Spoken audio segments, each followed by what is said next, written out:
Queridos irmãos, o nosso saravá fraterno.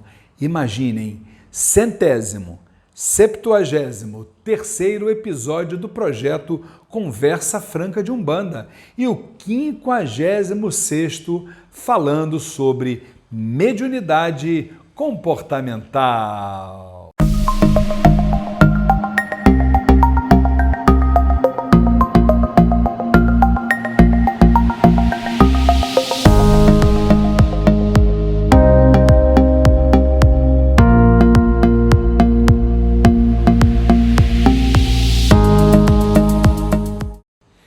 E hoje mais um tema super importante, hein? A eutanásia. Que é isso, Luiz Fernando? Você sabe o que é a eutanásia? Ou tem assim já, se você conhece, você tem uma opinião a respeito desse tema? Nós que somos espiritualistas, né, que temos um olhar além das questões envolvendo a matéria, você sabe o que a espiritualidade diz a esse respeito? Então vamos lá, só para a gente poder começar a bater um papo sobre isso, né? A eutanásia, ela é definida, vamos botar aspas aí, né, gente? Como sendo a prática pela qual se abrevia, supostamente sem dor ou sofrimento, a vida de um enfermo incurável. E aí, a sua aplicação está sendo defendida e executada em muitos países, que eu me lembro assim rapidamente, Bélgica, Holanda e tal, né? Sob o argumento de que só seria realizada, por exemplo, a eutanásia, em casos de doenças assim irreversíveis, quando o doente já pudesse se encontrar em condições assim muito precárias de sobrevivência. Tá, mas e aí? Vamos lá. Para vocês terem uma noção, alguns chegam a alegar que se trata, acreditem nisso, de um ato piedoso, porque estaria sendo abreviado o sofrimento de um ser. Outros afirmam que muito dinheiro, imagina, muito dinheiro estaria sendo economizado, já que qualquer recurso despendido para esse fim, ou seja, para manter uma vida, seria inútil e, por consequência, um desperdício de dinheiro.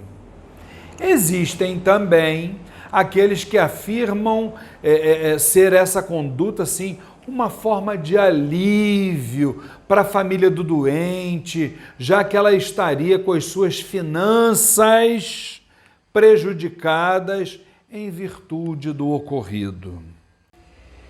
Queridos irmãos,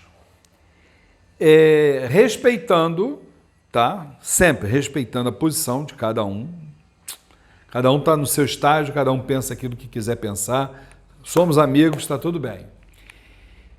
Mas na nossa modesta opinião, respeitosa opinião, esses posicionamentos só demonstram, de forma inequívoca, uma visão totalmente materialista e é uma completa ignorância das realidades espirituais.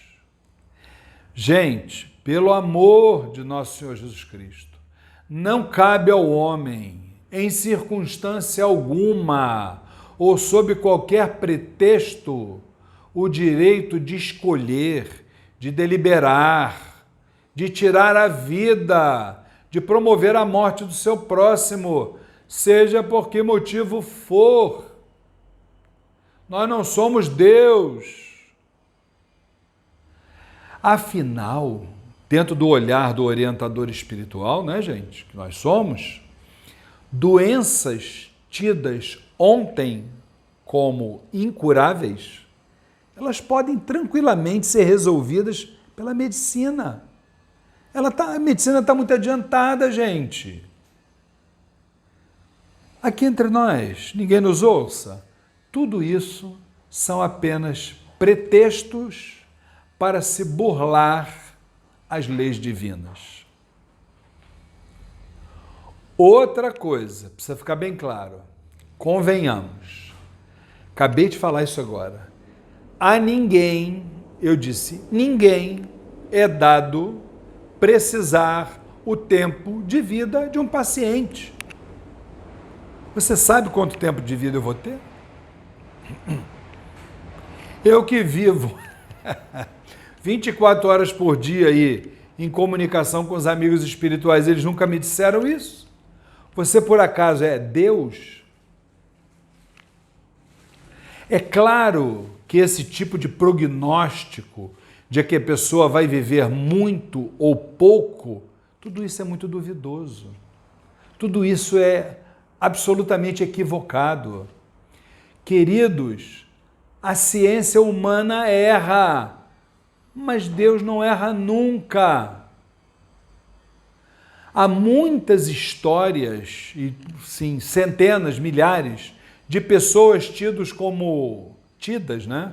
Como doentes terminais, que sobreviveram à crise, superaram a própria enfermidade, e a gente vê isso nos terreiros de Umbanda assim, todo santo dia, vivendo depois por muito tempo, além do que havia sido previsto por um simples mortal. Além disso, aqui entre nós, né, essa falsa piedade atrapalha os trabalhos divinos, né, porque existem processos de reabilitação de determinados seres encarnados, processos que a gente desconhece.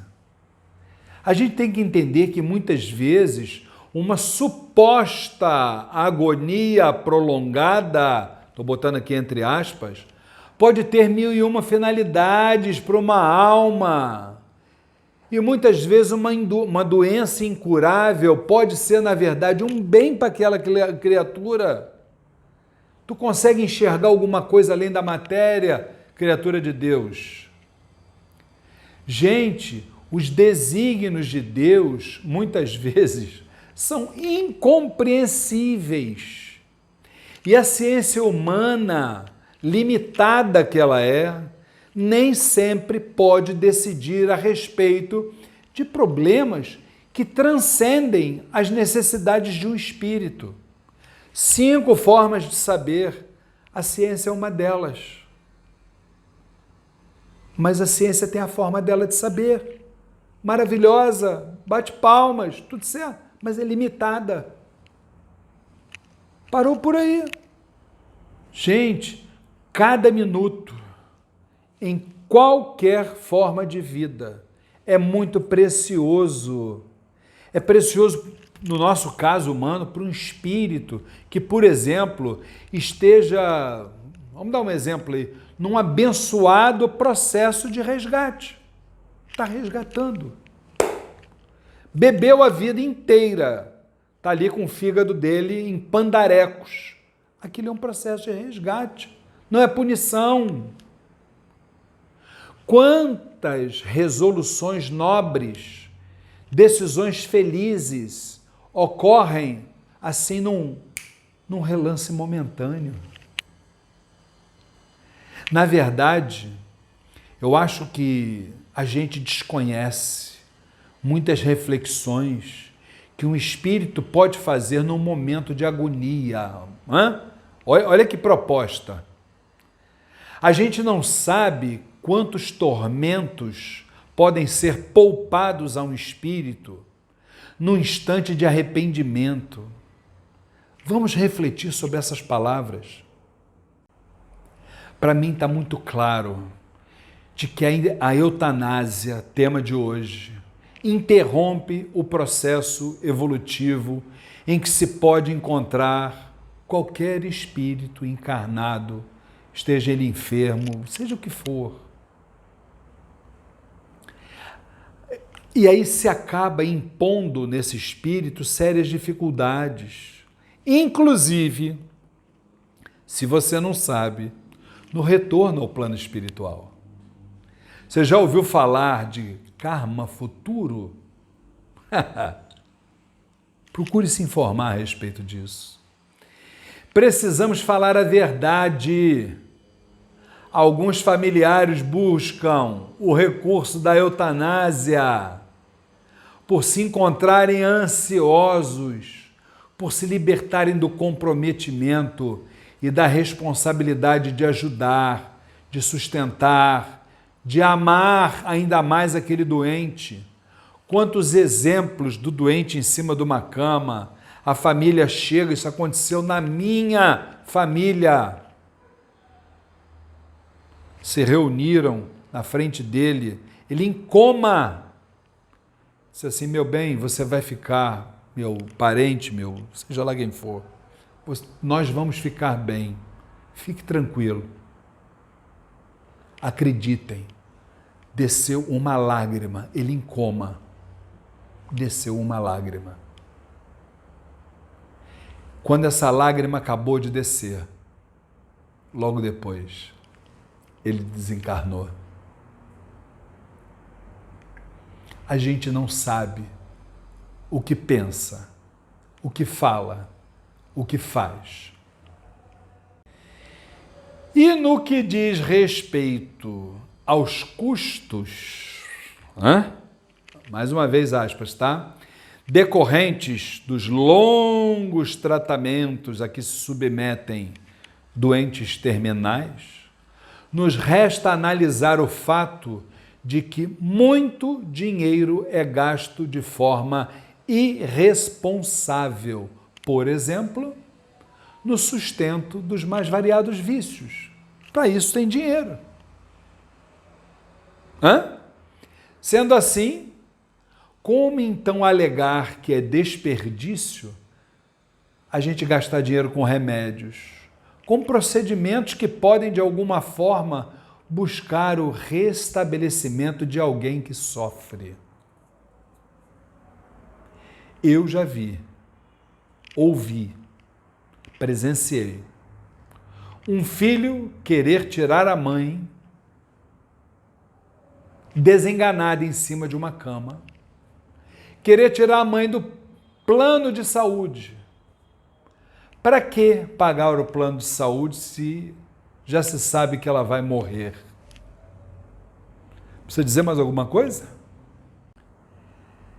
Gente, a postura de todos, mas de todos que têm respeito pelo outro, pelas leis divinas, deve ser sempre em favor da manutenção da vida, de honrar os desígnios de Deus.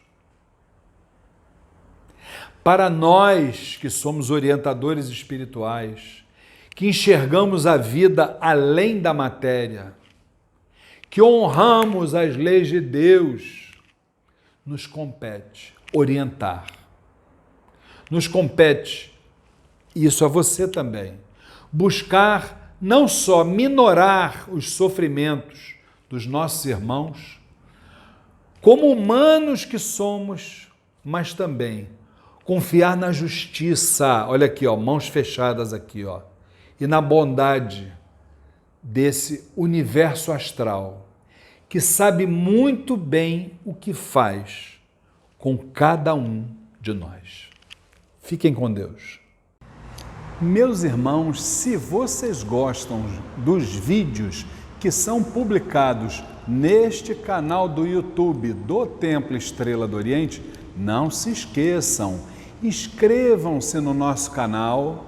Depois, se você gostou do vídeo, não esqueça de dar o like e, por último, aperte aquele sininho, porque todas as vezes que tivermos um novo vídeo, você será avisado.